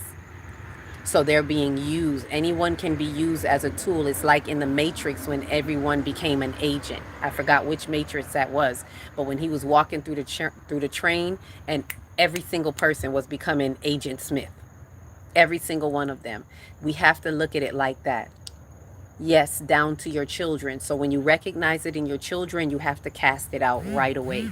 You have to call them on it. You have to be willing to say, hey, children, child, you're being demonic right now. Let's address your wounds. Remember, demons are just unhealed wounds. So let's close that wound so that the demon cannot attach, so that the parasitic energy cannot attach. All right? When they're playing with other children in the family, and they're playing with certain family members who have a lot of wounds and who are gatekeepers in the energetic cult of the family, then it will pass through those children, and those children will be used to attach to your children. So you cannot leave them, and I'm not saying this to scare anybody, but you can't just leave them with any family member just because you can. Just because, oh, it's convenient. They can watch them. Oh, it's their auntie. It's their uncle. It doesn't matter. If it's their auntie and it's their uncle that are gatekeepers and that are still holding down a lot of the energetic cult, then it is not safe for your children to be around them. They cannot hold a covenant over them. Right? So take it how you want to take it. I'm just sharing with you how serious the times are right now. Right? Thank you for your confirmation. Your spirit is speaking to me. Ashe, I'm glad you could receive it. Hearts back to you. And I'm sending you some hearts. And I'm sending you lots of love and support, because I am particularly going with that. So I know the attack, right? I know what the attack looks like. I just went through one Saturday. I just went to a birthday party Saturday that I really didn't want to go to, right? But it was my niece, you know. I wanted to be there for her, but then as I got there, I realized this is a demonic stage front, and it was a demonic initiation that was being passed down to one of my cousins, who was becoming the next gatekeeper, and they don't even know it, right? And so I'm looking at it and I'm seeing it, and I got attacked like 3 times, very subtle. And this is why I'm saying to you, someone came to me and was like, hi. And I felt this little in their hello. And I just had to mentally send it back like, no. And I kept it very simple. Yep, how you doing? You good? Exit stage left. The next person came, did the same thing. Hey, I didn't see you. Lie. That's how it registered to me. Lie. You saw them looking at you across the room. You saw them avoiding you as they walked around. But they wanted to say they didn't see me. And that was a lie, and they wanted me to help sow that seed of inauthenticity. That's an attack. Simple things like that. So know your identity body. Don't let your identity body fall under attack, because it will. And they will be gunning for you. Right? Yes, I feel life every time my daughters go to moms. They come back different. See, stuff like that. When y'all realize that I'm at the point right now, I'm being real honest with y'all, I don't send my children to my mom. And people think that's innocent. Like, oh, they spending time with their grandma. That's the worst sometimes, because grandma don't want to face the truth. Grandma doesn't have accountability, and grandma's still holding wounds and secrets. And those legions of demons are looking to sink their hooks into the next generation, unsuspecting children. And it comes through the simplest of things. Grandma took me to the park. Grandma bought me this. Grandma. My children do not go to my mom's anymore. If she want to see them, she could see them here, but I don't send them over there. It's that serious, right? And they look at me like I'm too deep. I'm too spiritual. No, you're not spiritual enough. You're not deep enough. And I just told them plain and simple, you don't have a covenant over my children. I'm not sending them nowhere around y'all without me there, because you cannot carry a covenant over them. When I'm there, I can. But yours is not strong enough, right? They playing these low vibrational games. Yes, tough man. It was such a game. I was like, what the heck is this? I done walked into a whole spiritual warfare. And they're doing it through means of parties. So that's why I'm telling y'all, be careful what parties you go to. Prepare yourself, fortify yourself, and fortify your children. I had to tell my children, hey, I know y'all gonna be having a good time. It's a good thing I teach my children spiritual ethics and etiquettes. So I said, look, I know you may be having a good time, but when I say it's time to go, let's go. I don't want to hear no, oh, can we? No, because the demons be looking for that. Because then they gonna want to say, oh, it's okay, I'll keep them, or they could leave with, no. And then I'm gonna have to hurt their feelings. No, they coming with me. Right? And then they even get to use that to kind of sink their hooks into your children while they're all gloomy and sad, and sink their sympathy hooks in them, demon dance with them, if you will. I prepped my children before going in there and was like, don't you look no type of way. You make sure you don't give these energies nothing to bite. We go in happy, we stay happy, we leave happy, so they have nothing to hook in. The moment you have a wound, you're letting them in. So do not allow yourself to feel bad about anything. Anything. Like, I had to prep my children like that. Y'all talk to y'all children more. This is not just a battle for you, especially if you're a generational curse breaker. You gotta protect the children. I've always felt like mother is waiting in the shadows for my downfall. They are. And not because they hate you, but that entity that is using them hates you. Hates what you bring to the family. Hates you because you're boiling the blood.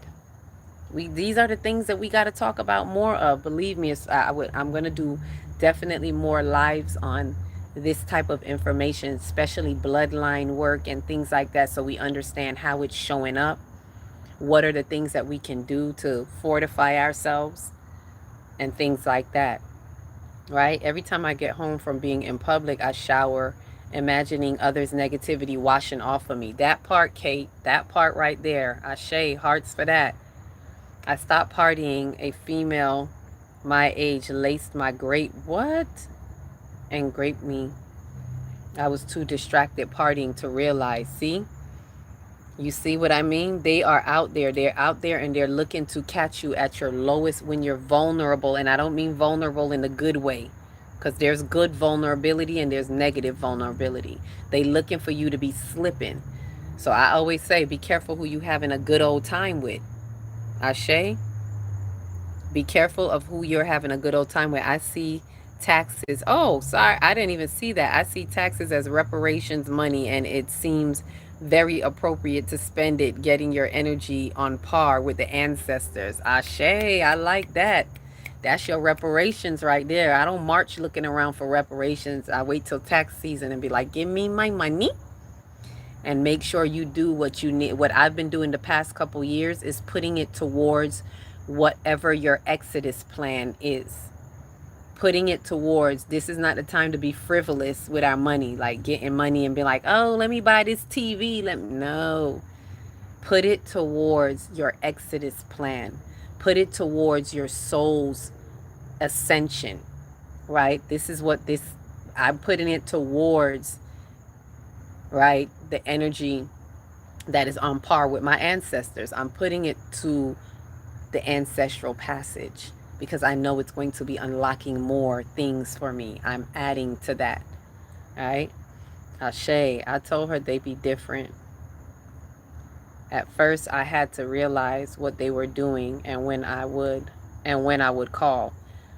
First, I had to realize, oh, okay, with your mom. You're talking about your mom, Candy? I told they would be different. And when I would call. Oh, when you would call them, like they would be acting different. Like whenever you call, it's like, you could sense something different, and then you got to undo all of that. And that's what I'm not about. When they come back from being with the family and stuff like that, you got to be working hard to undo that. That's too much work for me. That's too much work. Feel like a teacher at school. That's what happened at school. You get the kids straight from Monday through Friday. They go home for the weekend and they come back and you got to do it all over again with the kids that give trouble. Because they go back home and they get in their environment and their parents give into their BS. So whatever you have, set them up on, you got a program and you got them acting right, but they can only keep it up Monday through Friday. They go back home for the weekend and they come back and you like, well, goddamn. That's what it feel like. I have a picture of me clubbing in the background. There was a clear demonic face in darkness. Yep, that's where you'll see them. The freaks come out at night. The demons come out at night. That's why I stopped clubbing. Or if I do, right, if I do go out at a certain hour, like those bewitching hours, I literally was in the club and watched it switch. I was in the club. Last time I think I went was a birthday, maybe about 2 years ago. And we fine and dandy in there. Woo, yep, having a little fun. And then at 3 o'clock in the morning, I kid you not, it was like, what the heck just happened? It was like demon shift change. And I just literally saw everybody's demons, which is their wounds. Like I'm looking at everybody and I'm seeing them act out of their wounds, like even their style of dancing and the way it was like slithering kind of, and they were just like, I could see the woman that had been raped a couple times and and her damage from it. That's her wound. It's not that there's something wrong with her because she was raped, because I've been there. I'm that has happened to me. It's not that because that happened to you, not because you were raped, that makes you a bad person, but when you haven't handled it right? So this person, she was clearly walking with her wounds from this rape, or these wounds. Like I just saw all different type of wounds. So I saw all different type of demons, and they be out in the club gunning and looking for a unsuspecting soul, a newbie specifically, right? Mother, she would say, I'm being too hard on them. Yep, they like using that to help you so that you can do things the way they want you to. Oh, you being too hard on them. No, you not being hard enough. You letting too much stuff slide, and that's the problem. And then you making it harder for me. And that's what the the entity is doing through her. It's using her to make things harder for you, right? Especially if you're breaking the generational curses. That's what it do. They like to make things hard for you. They like to gun for you. Like the past 2 or 3 weeks, I've been getting attacked by the same entity in the family, the same one, just literally coming at me, coming for me, because it is the most wounded one. It is the one that is carrying the most wounds in the family, and it doesn't want to acknowledge it or have accountability. And the entity that is operating through that loved one hates me, hates what I'm doing, and wants to counteract every bit of what I'm doing. Thank you for the rose. Thank you for the rose. Peace, love, and light to that. I think it said 11. If I saw, I didn't even see 11. I saw 11 by there. Let's see.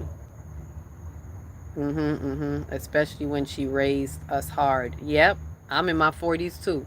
They raise us hard and then they want to start slipping when the children come because now they want to pass on this foolishness to the children. It's very demonic, I'm telling you. It's very demonic. My mother left and passed, so I'm always targeted, becoming stronger and more resilient. Ashe, and stay in that strength because she had passed, they're going to try to come in a way where it's like, well, we got to take care of you now, and try to sink their hooks in through that way under the disguise of I'm caring for you because so and so is no longer here, and it's trying to take advantage of an opportunity. So stay strong and resilient in whatever is coming up against you, because they will. Right? That's right, Candy. That shit stops here. Put that in the chat for those of you who are there. It stops with me. And that's what I've been saying today. It stops with me. It stops with me. And for those of you who have blocked the chains, what was I seeing? Those of you who have broken the chains, and this is what I saw. You broke the chain, and it, how do I say, it loosens the grip. Because I was, doing my best to warn my family members. Not the ones that are older than me, they can't be helped, but everybody that came after me. And so what happens is you break the chains, and for everybody that came after you, it helps to loosen the grip of the parasitic entanglement. But the chain is not broken for them. You broke the chain for you. Right? I broke the chain for me and for the children that come after me, my children. And unless they choose otherwise. And that's why you have to be careful who you leave them around, because they will seduce them. They will have a seductive spirit that will seduce them and entice them and make those children want to cling to those particular family members, which draws them back in to the parasitic entanglement. So if you break the chain, be mindful of that and make sure you keep your children away from them as well. Make sure they're not around them, left alone ever. You always have to be there and in that covenant, being that covenant for them, lest they sink their hooks into them and seduce them into coming back under their entangled parasitic entanglement. So be very mindful of that. A lot of that is happening right now while the desperate energies are shifting around. A lot of that is happening. Right? So that's what understanding the solar plexus, and knowing who you are in your spiritual identity. Yes, in real time right now it's happening. Real time, Candy. And it's for us to, and thank you, Candy and Kate, for corresponding. I like when we can interact with each other and help answer each other. So Third Eye Atlas is really bringing this closure, and I'm going to close with this. The energetic seal is what you have allowed yourself to be sealed in. All right? Meaning what you have done thus far. It is by deeds and not by words. So I don't know about anybody else, but for me, I've been very careful about what no longer resonates and what I need to have integrity with stepping up to. Have the difficult conversation, set your boundaries, move in your authentic authority, your solar plexus, your soul sovereignty, your wise ego. Move in your authentic authority. Ashe?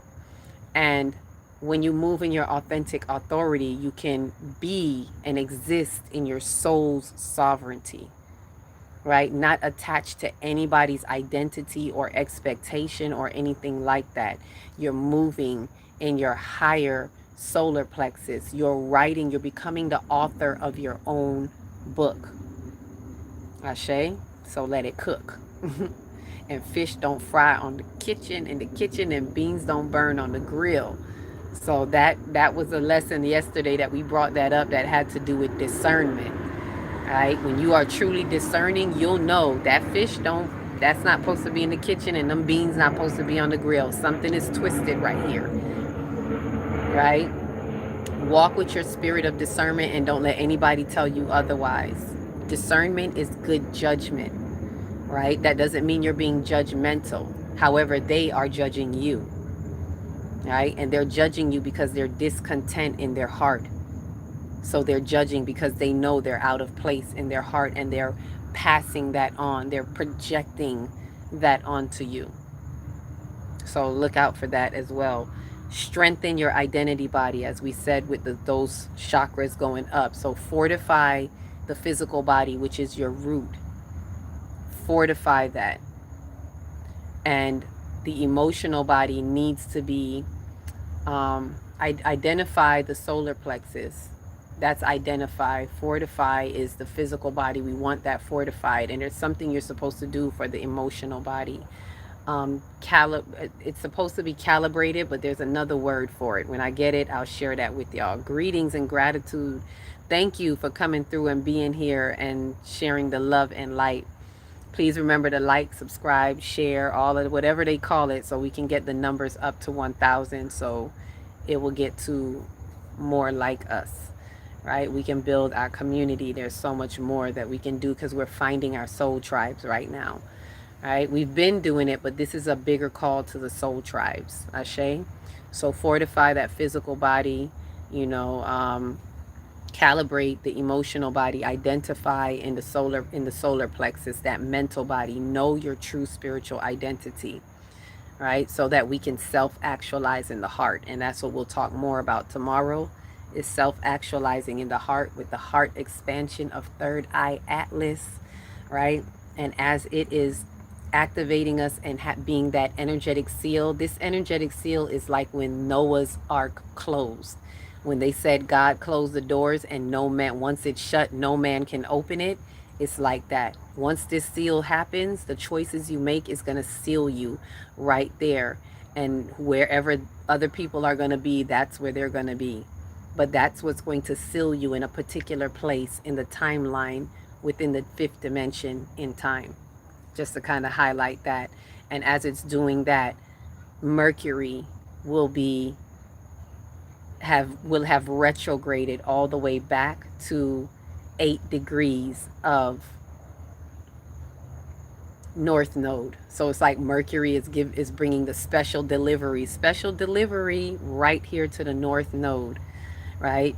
What is Third Eye Access doing? North Node in Pisces is bringing us from South Node in Virgo to North Node. So you feel us being brought to the front door of our North Node for those who can receive it. Third Eye Atlas is a major key point in this. Ashe. So thank you for those of you who are here. I could feel my throat. I need some water. Let me clear my throat. So I'm going to go ahead now and we will resume tomorrow. You can check out the video if you haven't. I did a little video on Third Eye Atlas. We may do another one tomorrow. So again, thank you. Much love, gratitude for those of you who gave many hearts, who have sent gifts. I thank you. Joining the fan club, following the page. Thank you for that, so that we can continue to grow and share some more. Thank you, James. Thank you, Kate, Jay. Kate, I know I'm gonna see you, Kate. I know you ready for that ancestral passage. Thank you, Ra, if I'm saying that right. Rauken. I don't know if I'm saying it right, but thank you, Candy. Thank you for your love and light. JL was in here with us. Anyone else? A gift. Just sent a gift. Thank you, Just, for sending the gift. And there was someone else who sent the gift, but all I saw was 11. So excuse me if I didn't get to thank you by name. I appreciate all of the interaction and just us being able to share this information. So with that said, enjoy the rest of your night. Tomorrow, Third Eye Atlas, closing the deal. And then we'll talk about that doomsday on the 20th. But peace, love, and light. Ashe. And to you, peace.